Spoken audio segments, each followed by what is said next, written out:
Uy, putik. Meron tayong nakuhang kakaibang kulay doon sa likod. Nakita nyo ba yan, puta? May nakuha tayong kakaiba. Teka, lalagay ko muna to ah.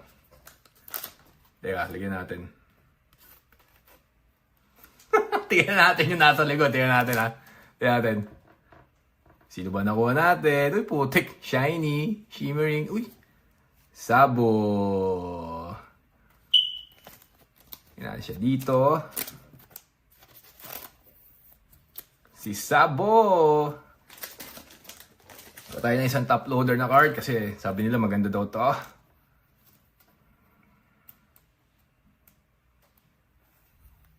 Okay, lagay natin siya dyan, guys.